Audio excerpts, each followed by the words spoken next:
Japan মানেই আমাদের চোখে ভাসে কি বলুন তো, একদম ঝাঁ চকচকে প্রযুক্তি, গোছানো শহর, মানে দারুণ শক্তিশালী অর্থনীতি আর লম্বা আয়ুর মানুষজন।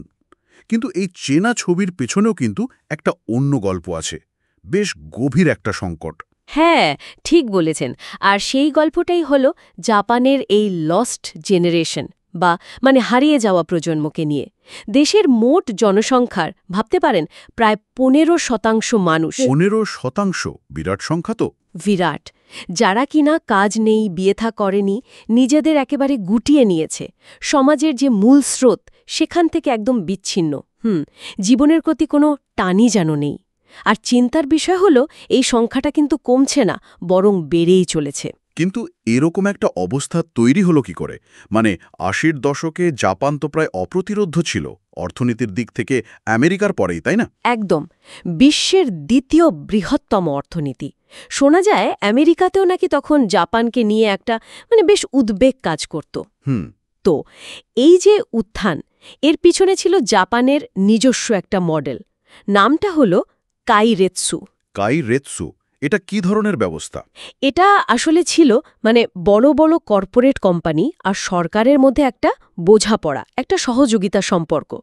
কোম্পানিগুলো একে অপরের শেয়ার রাখত, বিপদে আপদে পাশে থাকত, লোকবল দিয়েও সাহায্য করত। আচ্ছা, মানে একটা পারস্পরিক নির্ভরতা। আর সরকারের ভূমিকা কি ছিল? নিশ্চয়ই তারা এই ব্যবস্থাকে সাপোর্ট করত, কম সুদের লোন বা এরকম কিছু। ঠিক ধরেছেন। ব্যাংক অফ জাপান খুব কম সুদের ঋণ দিত, আবার বিদেশি কোম্পানিগুলোর জন্য জাপানের বাজারে ঢোকাটাও বেশ কঠিন করে রেখেছিল। ফলে জাপানি কোম্পানিগুলো একরকম একছত্র আধিপত্য চালাত নিজেদের বাজারে। আর এই অর্থনৈতিক পরিবেশের সাথে মিলিয়েই তো তৈরি হয়েছিল ওই চাকরির ব্যাপারটা, ওই যে আজীবন চাকরি। হ্যাঁ হ্যাঁ, সুশিন কোয়ো। একবার একটা ভালো কোম্পানিতে চাকরি পেয়ে গেলে ব্যাস, জীবন ভরার চিন্তা নেই। এই ধারণাটা খুব পোক্ত ছিল তখন। চাকরি পাওয়ারও তো একটা নির্দিষ্ট সিস্টেম ছিল বললেন, গ্র্যাজুয়েটদের জন্য। হ্যাঁ, ওটাকে বলে সুশোকু কাসোদো। বছরে একবার একটা নির্দিষ্ট সময়ে শুধু ফ্রেশ গ্র্যাজুয়েটসদেরই বড় কোম্পানিগুলো নিত।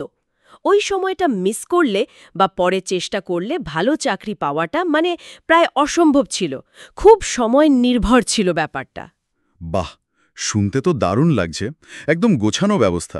কিন্তু এই যে এত মসৃণ চলছিল সবকিছু, হঠাৎ ছন্দপতনটা হলো কোথায়? অর্থনীতি তো ফুলে ফেপে উঠছিল বলছিলেন। হ্যাঁ, ফুলে ফেপে এমন অবস্থায় গেল যে নিয়ন্ত্রণের বাইরে চলে গেল। বিশেষ করে রিয়েল এস্টেট আর স্টক মার্কেটের দাম আকাশ ছোঁয়া।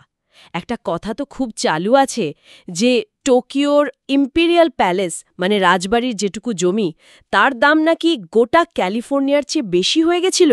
ভাবা যায়, অবিশ্বাস্য। হ্যাঁ, আর ব্যাংকগুলো তখন কোনো রকম বাজবিচার না করে লোন দিচ্ছিল যাকে তাকে। শোনা যায় অনেক ভুয়ো কোম্পানি, যাদের কোনো অস্তিত্বই নেই, তারাও নাকি তখন বিরাট অঙ্কের লোন পেয়েছিল। সর্বনাশ, যেন টাকা ওড়ানোর নেশা ধরেছিল।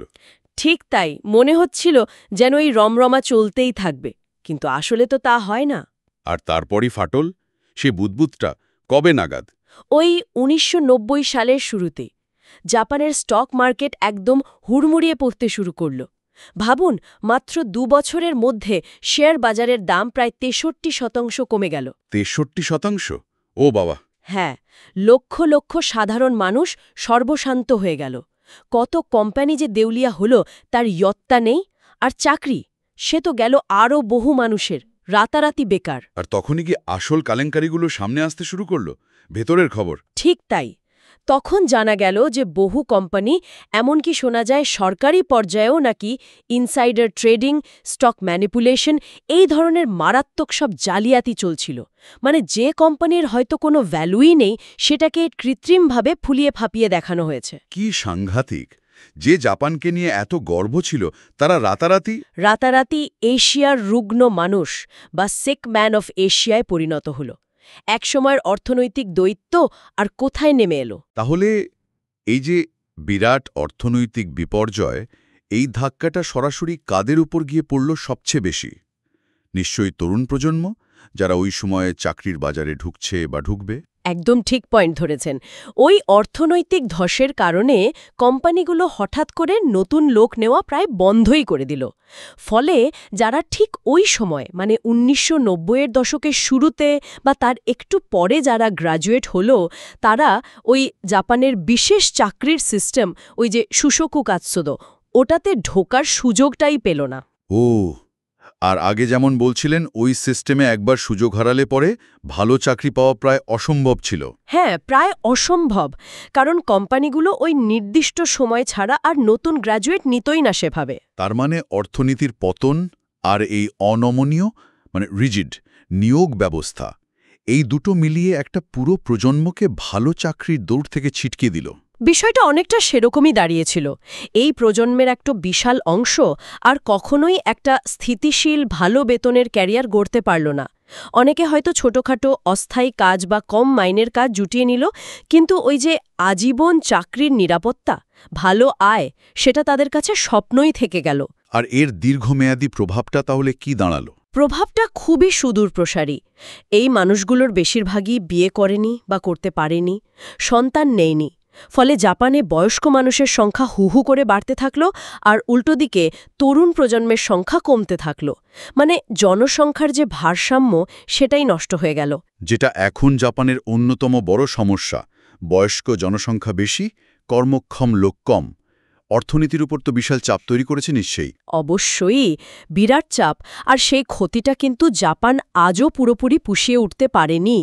যদিও এখনকার সরকার চেষ্টা করছে এই লস্ট জেনারেশনকে স্বাভাবিক জীবনে ফেরাতে, বিয়ে করতে, চাকরি করতে উৎসাহ দিচ্ছে নানাভাবে।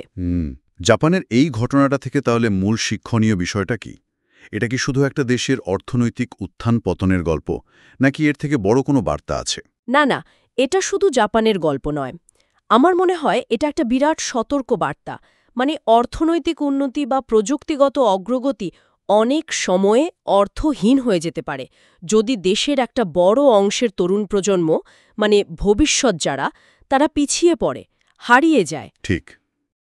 দেখুন, যে অনমনীয় ব্যবস্থাটা, ওই যে শুশোকু কাৎসুদো, একসময় জাপানের দ্রুত উত্থানে সাহায্য করেছিল, সংকটের সময়ে কিন্তু সেটাই বুমেরাং হলো। সেটাই একটা পুরো প্রজন্মকে মূল স্রোত থেকে বিচ্ছিন্ন করে দিল। সত্যি খুব গুরুত্বপূর্ণ একটা পর্যবেক্ষণ। মানে কোনো ব্যবস্থার অনমনীয়তা বা রিজিডিটি যে কত বড় মানবিক সংকট ডেকে আনতে পারে। অর্থনৈতিক মডেল হয়তো খুব কার্যকর মনে হতে পারে, কিন্তু তার সামাজিক প্রভাবটাও দেখতে হবে। তরুণ প্রজন্ম যদি সুরক্ষিত না থাকে, আশাবাদী না থাকে, তাহলে দেশের ভবিষ্যৎ অন্ধকার হয়ে যেতে পারে। তাদের শিক্ষা, চাকরি, মানসিক স্বাস্থ্য, এই বিষয়গুলোতে নজর দেওয়াটা যে কোনো দেশের জন্যই সবচেয়ে জরুরি। না হলে জাপানের মতো পরিস্থিতি অন্য কোথাও যে হবে না, তা কে বলতে পারে? এক্স্যাক্টলি। ভাবনার খোরাক রেখে গেলেন। আজ তাহলে এখানেই শেষ করি।